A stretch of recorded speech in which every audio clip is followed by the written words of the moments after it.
Assalamualaikum warahmatullahi wabarakatuh. Selamat datang di kuliah farmakologi dasar bersama dengan saya, Apoteker Disi Purnamasari. Pada pertemuan kali ini, kita akan membahas tentang farmakodinamik obat. Mari kita mulai. Sebelum lebih jauh membahas tentang farmakodinamik, kita lihat dulu pengertian tentang farmakodinamik. Farmakodinamik sendiri adalah suatu cabang ilmu farmakologi yang fokus untuk mempelajari efek biokimiawi dan fisiologi obat. Nah, jadi di farmakodinamik ini kita akan membahas efek dari obat secara biokimiawi dan fisiologi dan bagaimana mekanisme kerja obat tersebut hingga bisa menghasilkan efek farmakologis yang diharapkan. Tujuan dari mempelajari mekanisme obat adalah untuk melihat efek utama obat. Jadi obat itu efek utamanya seperti apa, lalu untuk mengetahui juga bagaimana proses interaksi obat dengan sel dan mengetahui urutan peristiwa serta spektrum efek dan respon yang terjadi. Jadi manfaatnya atau tujuannya dari mempelajari farmakologi ini kita bisa melihat efek utama dari obat. Jadi kita mengkonsumsi suatu obat itu akan menghasilkan efek apa. Lalu bagaimana interaksi obat dengan sel sehingga bisa terlihat urutan peristiwa dan spektrum efek dari obat tersebut. Kita bertemu lagi nih dengan peta konsep farmakologi. Setelah di pertemuan sebelumnya kita membahas tentang farmakokinetik obat, di mana fokus pembahasannya lebih kepada peristiwa yang terjadi pada obat yang dikonsumsi sejak obat itu masuk ke dalam tubuh manusia, yaitu bisa rute pemberian apapun ya, bisa oral, bisa intravena dan sebagainya, hingga obat tersebut diekskresi atau dikeluarkan dari tubuh kita, seperti itu ya. Jadi terjadi peristiwa absorpsi, peristiwa penyerapan obat, lalu pendistribusian obat dari tempat diabsorpsinya menuju sistem peredaran darah, lalu ada metabolisme, yaitu proses perubahan zat obat menjadi metabolitnya dan akhirnya diekskresi, dibuang, dikeluarkan dari dalam tubuh. Nah, dari peristiwa farmakokinetik ini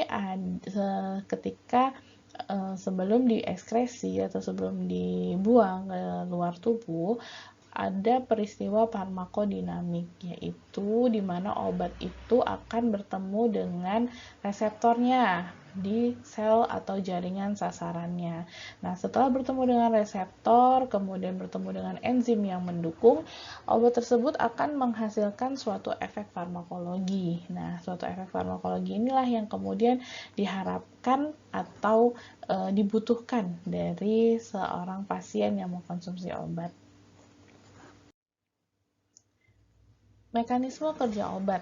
Jadi obat itu akan menimbulkan efek atau akan menghasilkan suatu efek farmakologi itu terjadi karena adanya interaksi antara obat dengan reseptor. Dan interaksi antara obat dan reseptor itu kemudian menghasilkan suatu perubahan secara biokimiawi dan fisiologi.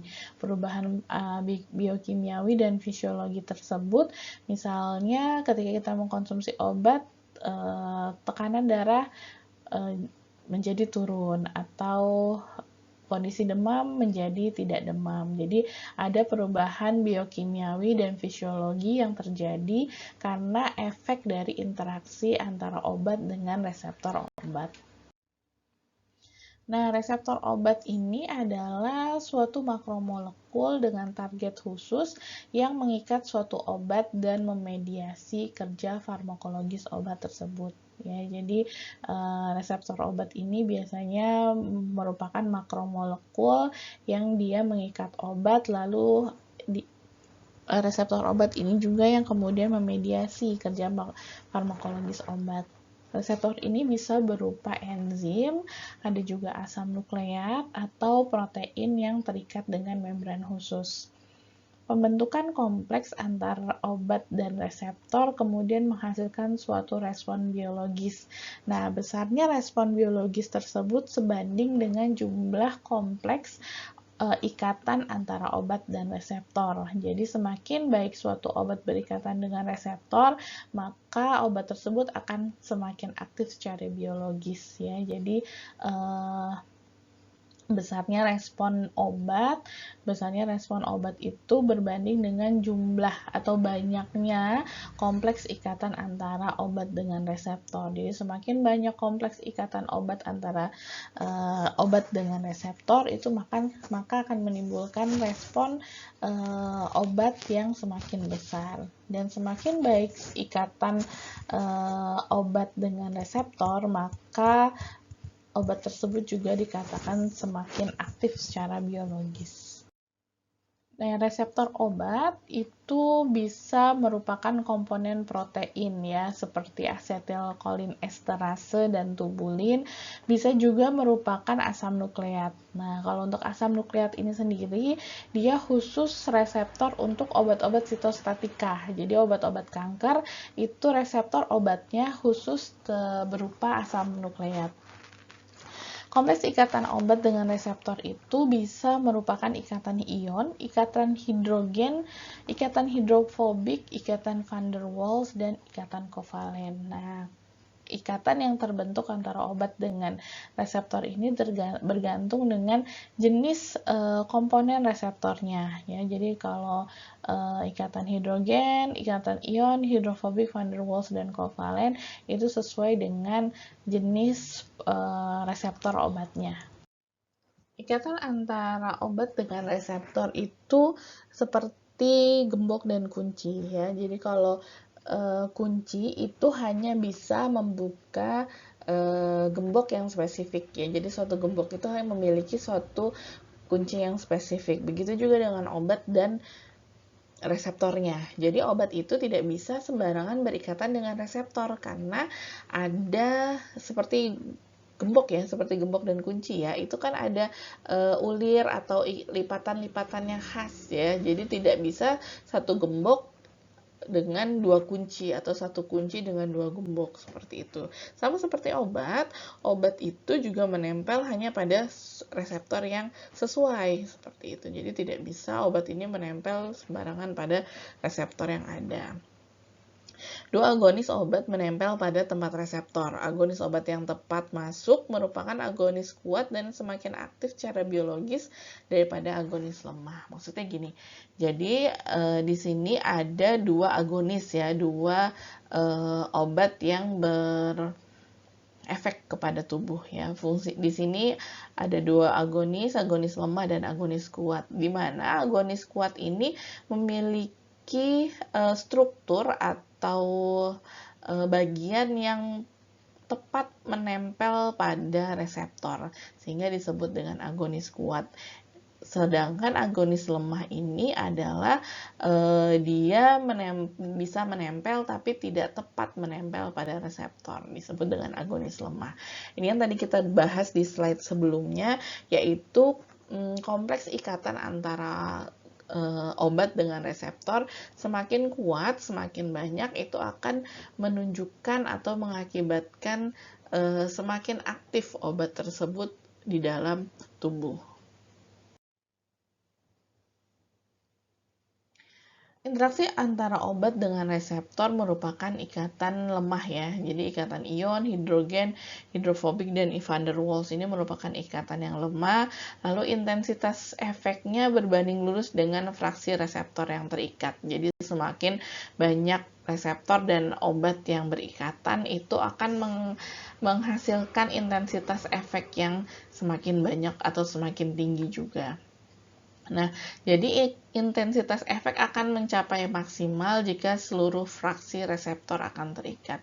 Jadi jumlah reseptor yang ada di dalam tubuh itu jumlahnya terbatas ya, ada jumlah maksimalnya. Ketika reseptor sudah berikatan semua dengan obat yang ada, maka intensitas atau efek maksimal akan tercapai seperti itu. Jadi efeknya tidak akan terus-terusan naik karena akan ada masa di mana seluruh reseptor sudah berikatan dengan molekul obat seperti itu. Lalu ada yang namanya agonis dan antagonis. Agonis adalah ikatan obat dengan reseptor dan menghasilkan efek farmakologi yang diharapkan. Sedangkan antagonis adalah ikatan antara obat dan reseptor yang tidak menghasilkan atau mengakibatkan efek farmakologis yang diharapkan dan dapat juga menghambat obat lain untuk berikatan dengan reseptor yang sama. Gambarannya seperti ini ya. Jadi ada dua zat atau ada dua molekul obat, ada obat agonis dan ada antagonis ya. Jadi reseptornya bentuknya seperti ini. Ini adalah jenis reseptor yang belum berikatan, reseptor yang aktif dan belum berikatan. Nah, ada dua jenis obat, ada antagonis dan ada agonis. Ketika obat ini berikatan dengan reseptor, obat antagonis ini berikatan dengan reseptor, maka obat agonis tidak akan bisa berikatan dengan reseptor karena bentuk reseptornya agonis dan antagonis ini sama. Sedangkan kalau misalnya obat berikatan dengan agonis, maka obat antagonis tidak akan bisa berikatan seperti itu. Nah, terus dalam perjalanannya itu ada obat-obatan yang dapat bekerja pada reseptor yang terdapat di beberapa tempat yang berbeda. Nah, disebut dengan reseptor non-spesifik. Sedangkan ada juga obat-obat yang dapat mempengaruhi beberapa reseptor, disebut dengan reseptor non-selektif ya. Jadi ada non-spesifik, ada non-selektif. Contohnya seperti ini. Kalau obat non-spesifik, seperti contohnya betakonolol, betakonolol ini adalah suatu obat yang digunakan sebenarnya untuk obat jantung ya. Dia tempat reseptornya adalah reseptor kolinergik, yaitu tempatnya di jantung, itu responnya akan menurunkan denyut jantung. Sedangkan jika dia reseptor kolinergik yang ada di pembuluh darah, dia fungsinya menurunkan tekanan darah. Kalau di reseptor kolinergik yang ada di lambung, efeknya akan meningkatkan sekresi getah lambung. Lalu di bronkus akan menyebabkan penyempitan bronkus, sedangkan kalau di reseptor kolinergik yang ada di mata, itu efeknya akan mengecilkan pupil. Jadi, obat betakonolol ini adalah obat yang ketika masuk ke dalam tubuh, lalu obat ini berikatan dengan reseptor kolinergik yang ada di beberapa bagian tubuh, efeknya akan berbeda-beda ya. Jadi ini disebut dengan obat reseptor non-spesifik. Ya, jadi kalau di jantung efeknya menurunkan denyut jantung, kalau di pembuluh darah menurunkan tekanan darah, kalau di lambung dia akan mengaktifkan sekresi getah lambung, kalau di bronkus akan menyempitkan bronkus, dan di mata akan mengecilkan pupil ya. Jadi dia memiliki efek yang berbeda-beda tergantung dengan di mana tempat reseptor tersebut berada. Ada juga obat reseptor non-selektif seperti epinefrin. Dia bisa berikatan dengan beberapa reseptor. Jika berikatan dengan reseptor alfa yang berada di pembuluh darah, dia efeknya akan meningkatkan tekanan darah. Lalu ketika berikatan dengan reseptor beta yang ada pada jantung, efeknya juga akan meningkatkan denyut jantung. Lalu kalau berikatan dengan reseptor beta yang ada di bronkus, efeknya malah menjadi merelaksasikan saluran bronkus ya. Jadi ini disebut dengan obat reseptor non-spesifik, yaitu dia memiliki beberapa reseptor di tempat yang berbeda-beda dan menghasilkan respon yang juga bermacam-macam. Efikasi obat adalah respon maksimal yang dapat dihasilkan oleh suatu obat. Sedangkan potensi obat adalah dosis suatu obat yang diperlukan untuk mencapai 50% efek terapeutik yang diinginkan. Ini yang disebut dengan ED50 atau effective dose 50. Nah, gambarannya seperti ini, efikasi dan potensi. Di sini ada suatu obat obat A, obat B, dan obat C. Obat A, B, dan C ini fungsinya sama, yaitu untuk kontraksi ventrikel prematur. Ini untuk obat jantung ya, obat anti aritmia.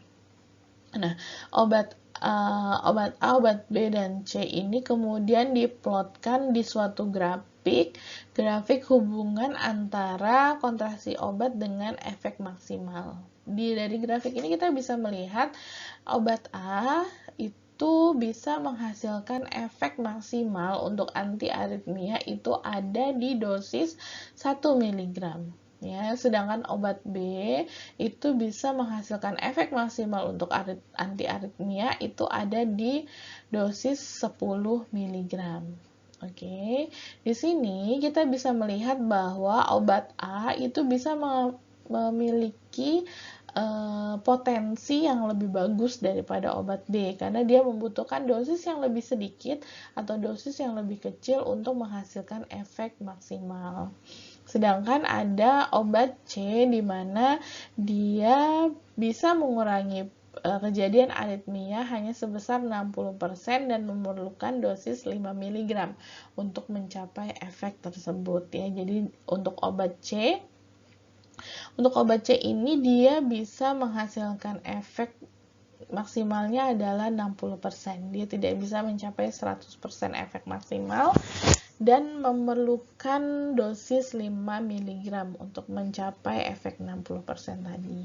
Nah, dari sini kita bisa melihat atau kita bisa menarik kesimpulan bahwa obat C memiliki efikasi dan potensi yang lebih kecil dalam mengurangi aritmia dibandingkan dengan obat A dan obat B. Ya, dari sini kita bisa dapat gambaran bahwa obat A, obat B, dan obat C itu potensinya lebih besar obat A, dan yang paling kecil atau yang memiliki efikasi dan potensi paling kecil untuk mengurangi aritmia adalah obat C.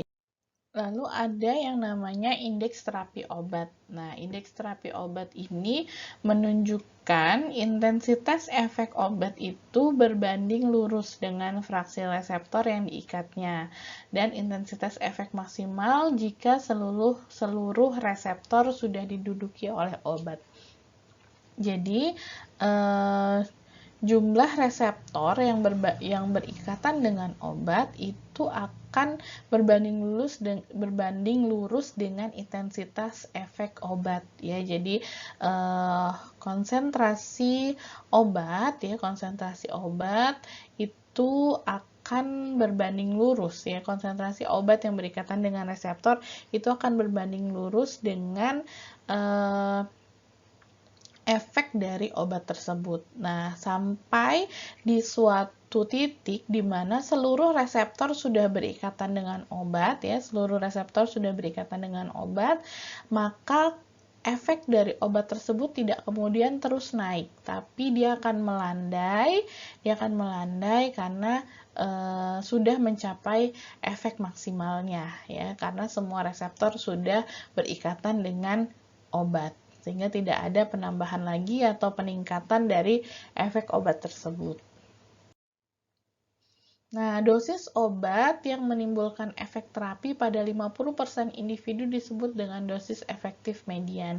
Ini maksudnya adalah pada proses pengujian obat itu misalnya ada 100 pengujian, ada 100 pasien yang diberikan obat tersebut ya. Jadi dosis yang menimbulkan efek terapi pada 50% individu yang diuji itu disebut dengan dosis efektif median. Jadi dari 100 orang yang diuji atau diberikan obat yang sama, maka 50% dari 50 orang dari 100 itu yang kemudian menimbulkan efek di dosis berapa? Itu disebut dengan dosis efektif median. Sedangkan dosis toksik median adalah dosis yang menimbulkan efek toksik pada 50% individu ya. Jadi dosis toksik median itu adalah dari 100 orang tadi, mana yang kemudian 50%-nya atau 50 orangnya itu mengalami toksik ya, mengalami dosis toksiknya itu disebut dengan dosis toksik median 50. Ya, seperti itu farmakodinamik. Jadi kita sudah membahas ya bagaimana sampai obat itu bisa menimbulkan efek karena obat perlu berikatan dengan reseptor ya. Obat berikatan dengan reseptor lalu akan menghasilkan efek farmakologis yang diharapkan. Kalau ada pertanyaan boleh di kolom komentar seperti biasa. Terima kasih sudah menyimak videonya sampai akhir. Mohon maaf jika ada kesalahan. Saya cukupkan sampai di sini. Wassalamualaikum warahmatullahi wabarakatuh.